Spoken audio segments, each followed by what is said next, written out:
ரமலான் நமக்கு தரும் பாடம் என்ன என்பதை நாம் முதலாவது புரிந்து கொள்ள வேண்டும்.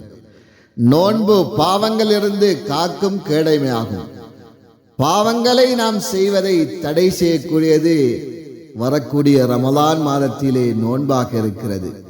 நான் நோன்பு நோற்றுவிட்டால் அனைத்து அமல்கள் தான் செய்ய மனது தோண்டக்கூடியதாக இருக்கிறது. பாவங்களை விட்டு காக்கக்கூடியது நோன்பாக இருக்கிறது. தர்மம் சதக்கா, அது மறுமை நாளில் மக்களுக்கு தீர்ப்பு வழங்கப்படும் வரை ஒவ்வொரு மனிதனுக்கும் உலகில் தான் செய்த தர்மத்தின் நிழலே அல்லாஹ் வைத்திருப்பான். சகோதரிகளே, நிழல் தரக்கூடியது தர்மமாக இருக்கிறது. அதனோடு இந்த ரமலானுடைய மாதத்திலே குர்ஆன் இருக்கிறதே, சுப்ஹான் அல்லாஹ், குர்ஆன் இறங்கப்பட்ட மாதம்.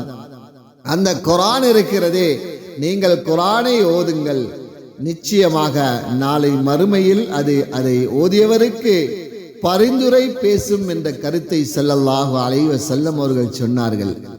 இந்த குர்ஆனை சுமப்பவர்கள், குர்ஆனோடு உலகத்திலே வாழ்பவர்கள், குர்ஆனை படித்து அதை அமல் செய்யக்கூடியவர்கள், அதை அதிகமாக ஓதக்கூடியவர்களுக்கு அல்லாஹ் அந்தஸ்துகளை வைத்திருக்கிறார்.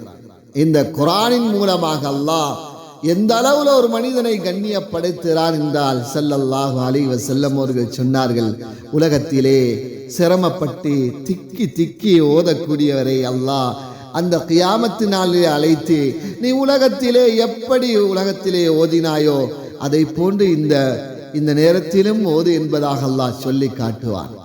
அவர் ஓதிக்கொண்டே இருப்பார், திக்கி திக்கி ஓதுவார்.